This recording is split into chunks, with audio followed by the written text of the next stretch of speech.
Good evening, Rotarians. If you have a phone with the Uber app on it, would you please put it on the desk in front of you? You'll see why at the end.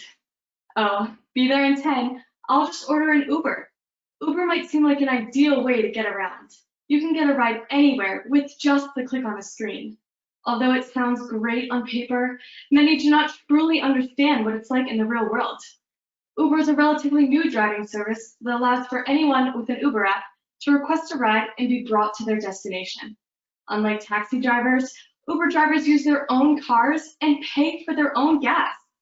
The company draws in the younger generations because of the Uber app, where all payments, orders, and cancellations of an Uber can be done within just a few minutes.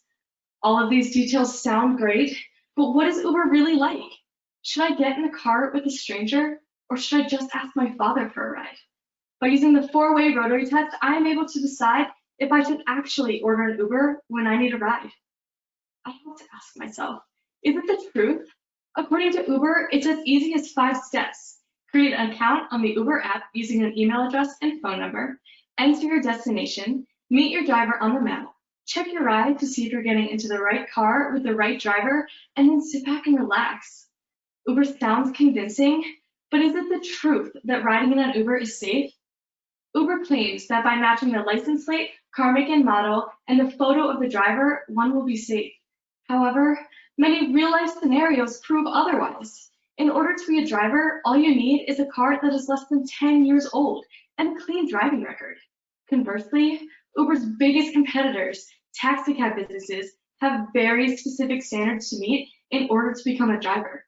For example, according to Los Angeles Department of Transportation, San Francisco and Los Angeles have requirements for taxi drivers as follows. He or she must speak English, be healthy and maintain hygiene, have no criminal record, have fingerprints on file, U.S. residency, complete a taxi driving course, pass a nationwide FBI criminal background check, and lastly, possess a valid driver's license. Uber has its perks, but there sure are plenty of drawbacks. As I stand on the sidewalk trying to figure out an ethical solution, I ask myself, is it fair? For passengers, Uber rides are usually cheaper than cabs, and for drivers, it's a great way to make some extra cash. It's an easy way to get from point A to point B without having to bug a family member or a friend. Although the idea may be fair, the driving service's safety is not. Many passengers and drivers have found their safety at risk because of DUIs, traffic fatalities, or even sexual abuse. According to the New York Times, Uber said that 6,000 sexual assaults were reported in United States rides in 2017 and 2018, but only 30 cases of sexual assaults and deaths were reported in the taxicab industry. That is not fair. I find myself confused because is the advent of Uber fair to the taxicab industry with respect to driver requirements? Uber has undoubtedly negatively impacted the taxi industry by offering lower prices, faster and better quality service, and a higher degree of transparency in terms of choosing drivers and determining fares.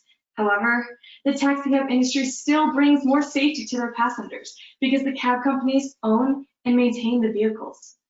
Although Uber may be fair in regard to the cost of the ride, Uber is not fair in regard to the safety of the passengers or to their competitor, the taxicab industry. I also wonder, will riding in an Uber build goodwill and better friendships, as Uber claims? Well, it sounds good, but safety is an issue. For example, Roberto Chicas, a passenger with Uber, was attacked by his driver with a brick when Chicas told his driver that he had taken a wrong turn. Scary, right? Get this, 2 years later, Jason Dalton, an Uber driver, went on a shooting spree in Kalamazoo, shooting 6 passengers at different times. This doesn't sound very friendly to me. After that, would you get in the car with a stranger? Would you want to be friends with your Uber driver? With that being said, is riding in an Uber beneficial to all concerned? Probably not for their drivers because they are not offered workers' compensation. These drivers are financially responsible for gas and vehicle maintenance, as well as struggling to be insured. When Uber was originally started, word spread that it was a great way to earn some extra cash. As Uber has grown, the payment for each ride has decreased. According to Uber, drivers make roughly $25 per hour. After the deduction of gas, insurance, and vehicle maintenance, drivers are usually left with about $10 per hour. That is not enough, especially with the risk of assault, death, and violence.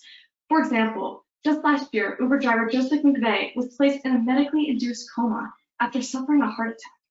According to CBS 13, passenger Cedric Jeter attacked McVeigh with a knife. How is that beneficial for either person? I do not want to get in the car with a stranger. I do not want to put myself at risk. I do not want the uncertainty of riding in an Uber. After applying the four-way rotary test, I am able to conclude that Uber is not an ethical decision. Uber is not fair relative to the safety of its passengers. It will not build goodwill or better friendships. And lastly, it is definitely not beneficial for all concerned. And you know what? I'll just call my dad. And why don't I just delete the app? You know how I asked you to take out your phones in the beginning? Will you delete your app too? Thank you.